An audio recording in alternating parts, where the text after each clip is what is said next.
بسم اللہ الرحمن الرحیم۔ آج علم نحو کورس میں ہم اسماء کے بارے میں پڑھیں گے۔ اسماء کی پہلے اجمالاً تفصیل پڑھیں گے، مختصر تفصیل پڑھیں گے کہ اسماء میں ہمیں کیا بیان کیا جاتا ہے۔ علم نحو میں تین ہی چیزیں ہوتی ہیں بنیادی طور پر، اسم، فعل اور حرف۔ اسم کے بارے میں آپ کو بتایا جاتا ہے، فعل کے بارے میں بتایا جاتا ہے اور حرف کے بارے میں بتایا جاتا ہے۔ فعل کے بارے میں کم ہوتا ہے، اسم کے بارے میں، حرف کے بارے میں زیادہ ہے، حرف کے بارے میں بھی کم ہے، اور سب سے زیادہ جو اسباق ہیں وہ اسم کے بارے میں ہیں۔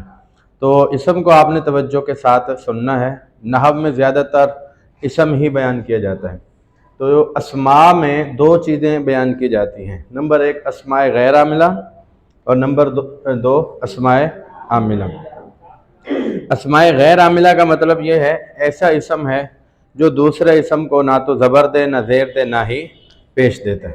مثال کے طور پر یہ اسم ہے من۔ اب یہ یفعلو کو دیکھیں، یفعلو یہ گردان ہے مضارع کی، تو اس کے آخر میں ہے رفع۔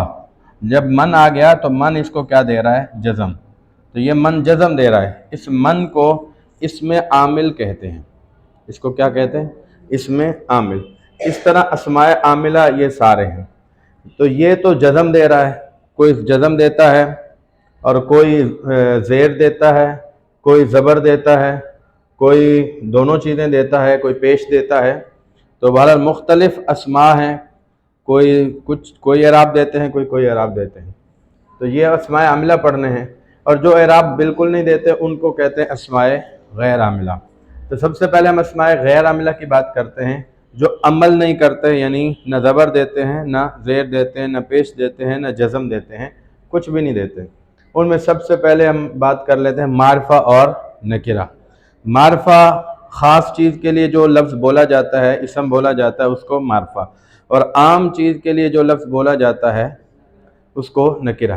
یوں سمجھ لیجئے، اگر کوئی لفظ بولا جائے اور ذہن صرف ایک ہی چیز کی طرف جاتا ہے تو اس لفظ کو معرفہ کہتے ہیں، اور اگر ذہن بہت سی چیزوں کی طرف جاتا ہے تو اس لفظ کو نکرہ کہتے ہیں۔ مثال کے طور پر اگر پاکستان بولا جائے گا تو ذہن صرف ایک ہی ملک کی طرف جائے گا، اور اگر ملک بولا جائے گا، زمین بولا جائے گا، تو ذہن کسی ایک ملک یا کسی ایک زمین کی طرف نہیں جائے گا، بہت سے ملکوں کی طرف ذہن جائے گا۔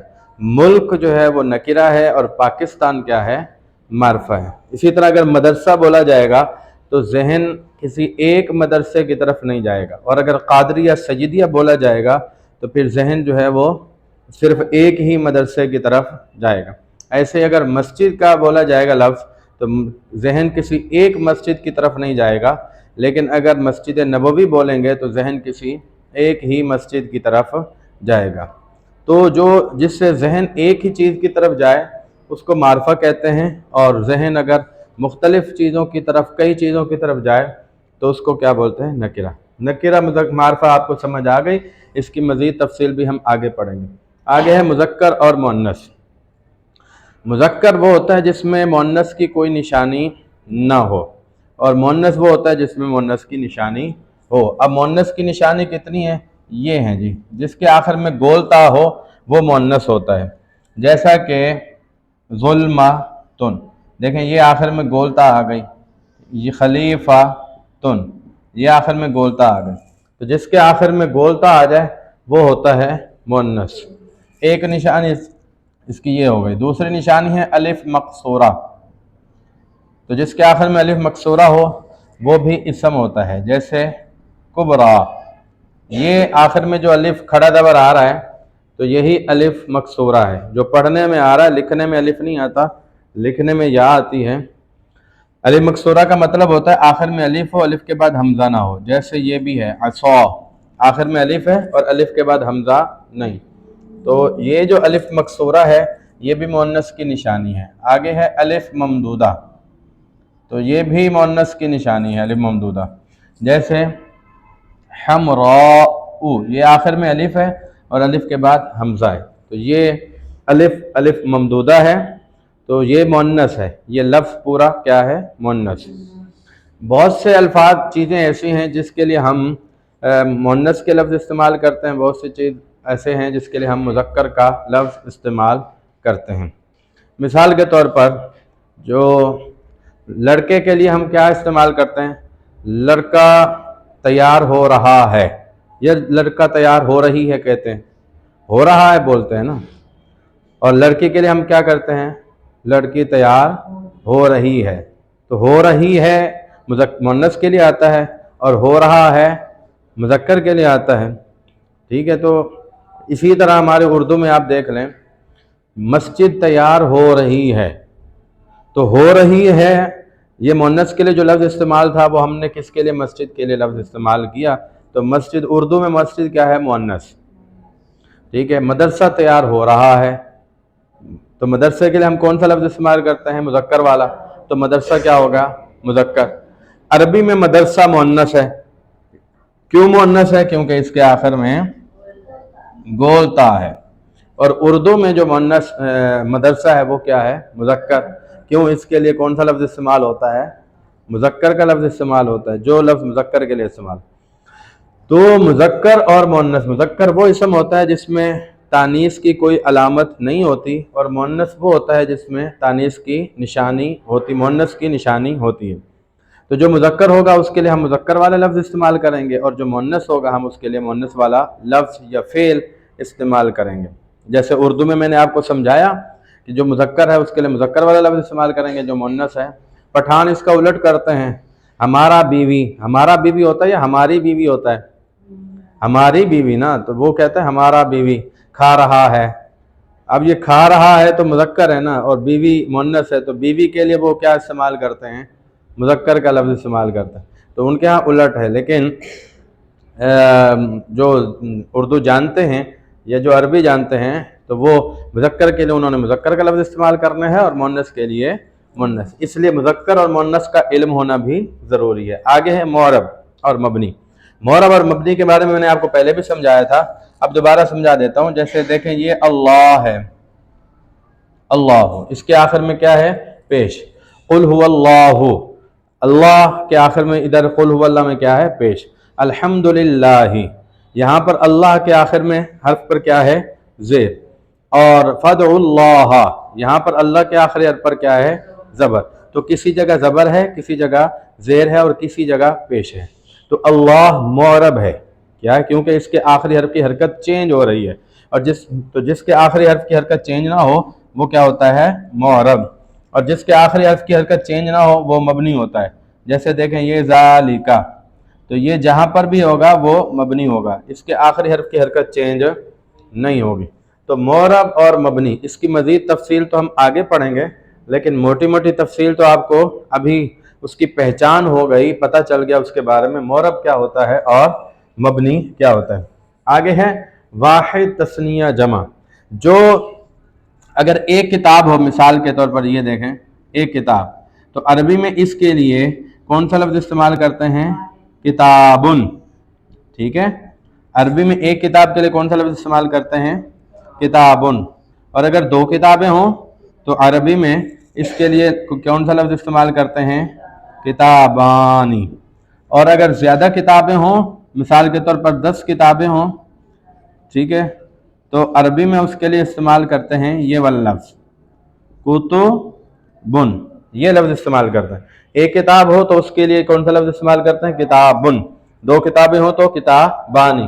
اور زیادہ کتابیں ہوں، 2 سے زیادہ کتابیں ہوں، تو اس کے لیے کون سا لفظ استعمال کرتے ہیں؟ کتبن. تو کتاب جو ہے وہ واحد ہے، اور یہ کیا ہو گیا؟ تثنیہ. اور یہ کیا ہے؟ جمع. تو وہی واحد، تثنیہ اور جمع. اس کا بھی آپ کو پتہ چل گیا واحد کس کو کہتے ہیں، تثنیہ کس کو کہتے ہیں. ایک چیز ہو، ایک چیز کے لیے جو لفظ استعمال ہوگا وہ کیا ہوگا؟ واحد. اور 2 چیزوں کے لیے جو لفظ استعمال ہوگا تثنیہ، اور 2 سے زیادہ چیزوں کے لیے جو لفظ استعمال ہوگا جمع. آگے ہے معمول. معمول کا مطلب یہ ہوتا ہے، یہ جو اسماء ہیں، یہ والے اسماء، یہ جس کو زبر دیتے ہیں، زیر دیتے ہیں، پیش دیتے ہیں، اس کو معمول کہتے ہیں. ٹھیک ہے، مثال کے طور پر یہ اسم عدد، اسم عدد ہے. عدد کا معنی ہوتا ہے گنتی، گنتی کے لفظ. دیکھو یہ گنتی کا لفظ ہے، احد عشر، 11 کو بولتے ہیں، گنتی کا لفظ ہے.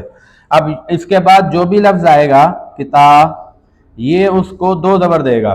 یہ احد عشرہ، یہ اس کے بعد جو بھی لفظ آئے گا اس کو کیا دے گا؟ دو لفظ. کتابن کو یہ دو زبر دے رہا ہے. تو یہ جو کتابن ہے نا یہ معمول ہے. معمول کیوں ہے؟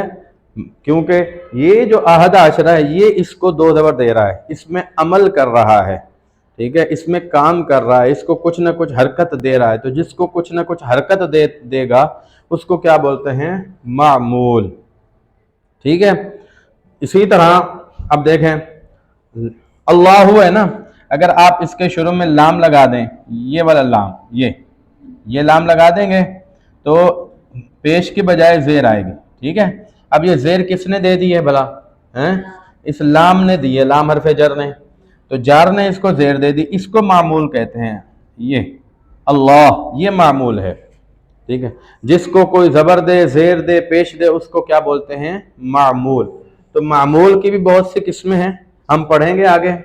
اور معرفہ نکرہ بھی ہو گیا، مذکر مؤنث معرب مبنی واحد تثنیہ جمع اور معمول بھی. اب ہم پڑھتے ہیں اسماء عاملہ. اسماء عاملہ میں سب سے پہلے ہے اسم عدد. اسم عدد کا مطلب میں نے ابھی سمجھا دیا، گنتی کے جو لفظ ہوتے ہیں ان کو کیا بولتے ہیں؟ اسم عدد. 1 2 3 عربی میں بولتے ہیں واحد، اثنان، ثلاثہ، اربع، خمسہ، ستہ، سبعہ، ثمانیہ، تسعہ، عشرہ، احد عشرہ، اثنا عشرہ، اثنتا عشرہ، ثلاثۃ عشرہ، اربعۃ عشرہ، خمسۃ عشرہ، اور تسعۃ عشرہ، خمسۃ عشرہ، ستۃ عشرہ، سبعۃ عشرہ، ثمانیۃ عشرہ، تسعۃ عشرہ، عشرون، احد و عشرون، اثنان و عشرون. تو اس طرح جو ہے یہ اسم عدد ان گنتی کے لفظ کو بولتے ہیں. تو یہ بھی کیا دیتے ہیں جی؟ کوئی یا تو زبر دیتے ہیں یا زیر دیتے ہیں. کیا دیتے ہیں؟ یا زبر دیتے ہیں یا زیر. ہاں تو یہ زبر کون سے دیتے ہیں، زیر کون سے دیتے ہیں؟ مثال کو 3 ہے نا، 3 سے لے کر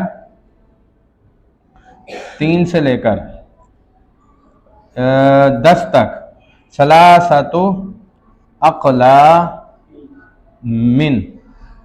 یہ جو 3 ہے نا، 3 سے لے کر 10 تک، یہ بعد والے اسم کو جر دیتے ہیں. یہ دو زیر دیتے ہیں. ٹھیک ہے. یہ والے جو 3 سے لے کر 10 تک، اور اس کے بعد والے جو ہیں 11 سے لے کر 99 تک، 11 سے لے کر 99 تک، احد عشرہ، یہ دیتے ہیں زبر، دو زبر. کیا دیتے ہیں جی؟ ٹھیک ہو گیا، آپ کو سمجھ آ گیا اس میں عدد کیا کرتے ہیں. مزید اس کی تفصیل آگے ہم پڑھیں گے. اس میں کنایا. اس میں کنایا میں یہ دو لفظ آتے ہیں، کم اور قضا. کم جو ہے کبھی زیر دیتا ہے، کبھی دو زیر دیتا ہے، کبھی دو زبر دیتا ہے. ٹھیک ہے. اور قضا جو ہے یہ دو زبر دیتا ہے. کم کبھی دو زبر دیتا ہے، کبھی دو زیر، اور قضا کیا کرتا ہے؟ دو زبر. چلو یہ اس میں کنایا. اس میں کنایا ایسی بات کے لیے جو بولا جاتا ہے جس میں بات واضح نہیں ہوتی یا عدد واضح نہیں ہوتا. کم تعداد کے لیے آتا ہے لیکن وہ واضح نہیں ہوتی کہ کتنی تعداد. قضا جو ہے یہ کس کے لیے آتا ہے؟ بات کے لیے آتا ہے. میں نے اس کو وہ بات کہی تھی، ایسی بات کہی تھی. ایسی کون سی بات کہی تھی یہ اس نے واضح نہیں کی. اس کو کہتے ہیں کنایا. اس میں فعل وہ اسم ہوتا ہے جو فعل کا معنی دیتا ہے. ہوتا اسم ہے لیکن معنی کس کا دیتا ہے؟ رویدہ. رویدہ یہ ہے اسم، معنی دے رہا ہے فعل کا. اس کا معنی ہوتا ہے تو مہلت دے. اب یہ امر والا معنی ہے. ٹھیک ہے. مہلت دے، حکم دیا جا رہا ہے، تو یہ امر والا معنی ہے. تو ہے اسم لیکن معنی کون سا دے رہا ہے؟ امر والا، فعل والا معنی دے رہا ہے. اس میں فاعل. اس میں فاعل کیا ہوتا ہے؟ اس کی دو نشانیاں ہیں. دو میں سے کوئی ایک ضرور نشانی ہوگی. یا تو فاعلون کے وزن پر ہوگا. ٹھیک ہے جی. جیسے اس کی تفصیل آگے آ رہی ہے لیکن یہاں پر مختصر آپ کو میں بتا دوں. یا فاعلون کے وزن پر ہوگا جیسے ناصرن، عالمن، قابلن، حافظن، قارئن، جاہلن. ٹھیک ہے. حامدن، یہ سارے کے سارے، عاصمن اور قاسمن، عابدن، راکعن، ساجدن، زاہدن، یہ سارے اس میں فاعل ہیں کیونکہ یہ فاعلن کے وزن پر ہیں. یا پھر کیا ہوگا؟